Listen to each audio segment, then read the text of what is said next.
السلام علیکم دوستو، کیسے ہیں آپ سب؟ میں زبینہ فیاض ایک بار پھر آپ کے ساتھ میں شروع کر رہی ہوں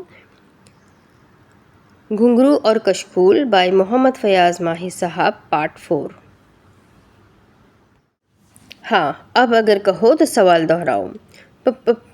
پانی پانی پانی پلاؤ مجھے، میری رگیں کٹ رہی ہے، میری سانسیں ٹوٹ رہی ہے، پلیز پلیز۔ اس کی حالت دیدنی تھی، وہ تڑپ رہا تھا۔ آکاش نے آگے بڑھ کر اس کی رسیاں کھول دی۔ تمام لوگ حیرت سے تماشا دیکھ رہے تھے۔ رسیاں کھلتے ہی گوپال بھاگتا ہوا پانی کی طرف بڑھا، لیکن آکاش کے ساتھی نے پانی کا جگ اٹھا لیا اور گوپال اس کی طرف لپکا۔ وہ قابل رحم حالت میں چلا رہا تھا، چیخ رہا تھا، تمہیں بھگوان کا واسطہ، تمہارے خدا کا واسطہ، پلیز جنرل پلیز، مجھے پانی پلا دو، میرے اندر آگ بھڑک رہی ہے، پلیز آکاش پلیز۔ ماں جی، اے ماں، تو میری ماں جیسی ہے، بول بول ان سے کہ مجھے پانی کی ایک بوند ہی دے دے۔ وہ باری باری سب کے پاس جاتا اور پانی کے لیے منتیں سماجتیں کرتا، لیکن سبھی لوگ آکاش کے اشارے کے منتظر تھے۔ وہ جب آکاش کے پاس پہنچ چکا تھا، گوپال گرتا پڑتا آکاش کے قدموں میں گر گیا اور گڑ گڑانے لگا۔ آکاش پلیز، تمہیں تمہارے اللہ کا واسطہ، رسول کا واسطہ، میں تمہیں سب کچھ بتاؤں گا، سب کچھ، مجھے ایک گھٹ پانی دے دو پلیز۔ تمہیں ایک گھٹ پانی صرف اس لیے دے رہا ہوں کہ تم اپنے حواس بحال کر لو۔ میرے کسی بھی سوال کا جواب غلط ہونے کی صورت میں تمہیں ایک نہیں بلکہ 3 ایسے ہی انجیکشن لگا دیے جائیں گے۔ خود تصور کرو تمہارا حال ایک ہی ٹیکے سے کیا ہو گیا، اور پھر 3 انجیکشنوں سے تمہاری رگیں کٹ جائے گی، تمہاری نسیں پھٹ کر تمہارے جسم سے باہر آ جائے گی۔ بولو کیا خیال ہے؟ آکاش نے جب اس کی آنکھوں کے سامنے لہراتے ہوئے کہا، وہ بے صبری سے بولا، میں سب کچھ بتاؤں گا، مجھ سے یہ دردناک عذاب برداشت نہیں ہو پا رہا، پلیز پلیز پانی۔ آکاش نے ایک گلاس بھر کر اسے دیا، وہ گٹاگٹ پی گیا اور گلاس ایک بار پھر آکاش کی طرف بڑھا دیا، مگر آکاش نے وہ بھرا ہوا جگ اور گلاس زمین پر پھینک دیا۔ اس میں سے تمام پانی گر کر نیچے زمین پر بہہ گیا۔ وہ کتوں کی مانند ہاتھ پاؤں کے بل چلتا ہوا پانی زمین سے اپنی زبان کے ساتھ چاٹنے لگا۔ وہ بولا، اور پانی دو مجھے، اور پانی دو، میرا دل پھٹا جا رہا ہے، میرے وجود میں آگ بھر گئی ہے، پلیز اب بتاؤ تم کون ہو؟ آکاش بولا، فر بولنا شروع ہو جاؤ، کیونکہ اس کے بعد ایک اور ٹیکہ راجو نے تمہارے لیے تیار کر رکھا ہے۔ راجو نے جذبات میں سر ہلا کر گواہی دی اور آگے بڑھ کر بھری ہوئی سرنج آکاش کو دے دی، جس میں پہلے محلول جیسا سرخ رنگ کا مادہ بھرا ہوا تھا۔ میں بتاتا ہوں، پلیز یہ دردناک عذاب مجھے مت دو، میں مرنا نہیں چاہتا، پلیز، میں شروع سے آخر تک بتاتا ہوں، ایک گلاس پانی پلیز۔ اس نے یتیموں جیسی شکل بنا رکھی تھی، اس کی حالت پر ترس آ رہا تھا، مگر یہاں سبھی اس وقت خاموش تماشائی بنے ہوئے تھے اور آکاش کی طرف متوجہ تھے، کیونکہ کوئی بھی گوپال کی حالت پر رحم نہیں کھا سکتا تھا۔ اس کا جرم بہت بڑا تھا، بہت بڑا جرم جو ناقابل معافی تھا۔ وہ پانی کا ایک گلاس اور پی کر بولنا شروع ہوا، میرا نام گوپال ورما ہے، انڈیا کے صوبے آسام سے تعلق ہے، تخریب کارانہ ذہن کی بدولت ایک مجرم گروپ سے تعلق پیدا ہو گیا۔ تقریباً 100 سے زائد لوگ اس گروپ میں شامل ہیں۔ ان کا مشن مختلف ملکوں میں جا کر امیر لوگوں کی خوبصورت لڑکیوں کو اپنے جال میں پھنسا کر ان سے شادی کرنا ہے، اور پھر انہیں سیر کرانے کے بہانے انڈیا لے جا کر ہم طوائفوں کو بیچ دیتے ہیں۔ ان لڑکیوں سے جسم فروشی کا دھندا کروایا جاتا ہے، نہ کرنے کی صورت میں اس لڑکی کا چہرہ تیزاب سے جلا کر اسے انڈیا کے کسی بھی شہر کے سڑکوں پر بھیک مانگنے کے لیے چھوڑ دیا جاتا ہے۔ پھر ساری جوانی اور ساری عمر لڑکی ایسے ہی گزار دیتی ہے۔ میرے سپرد اس ملک میں یہ شہر کیا گیا ہے۔ کراچی جیسے شہر میں کافی ایسے پولیس آفیسر ہیں جو پیسے کی خاطر اپنا ایمان اور دھرم بیچ کر ہمیں لڑکیاں سپلائی کرتے ہیں، یا پھر ان لوگوں سے ہمارا تعارف کرواتے ہیں جو امیر و کبیر ہو، جن کی بیٹیاں جوان ہوں، جیسے ہمارا پہلا تعارف جنرل سے ایس پی گیلانی کی کوٹھی پر ایس پی صاحب نے کروایا تھا۔ ایس پی گیلانی ہمارے گروپ کا مہرہ تھا۔ قانون اور عزت سے کھیلنا ہمارے بائیں ہاتھ کا کھیل ہے۔ ہم جس ملک میں بھی جاتے ہیں، وہاں کے شہر میں اپنی اپنی ڈیوٹی انجام دینے کے لیے ہمیں وہاں کے ایم پی اے، پولیس افسران اور کئی ایسے لوگوں کی سرپرستی حاصل ہوتی ہے جو ہماری راہ سے رکاوٹوں کو دور کرتے ہیں۔ میرے کئی ساتھی پنجاب کے شہر لاہور میں بھی کام کر رہے ہیں، لیکن میں ان کا ماتحت ہوں، کیونکہ لاہور کی ہیرا منڈی سے ہمیں کافی اچھا مال مل جاتا ہے، اس لیے وہاں پر ملہوترا کی ڈیوٹی ہے، جو کہ ایک طاقتور ایم این اے کے سربراہی میں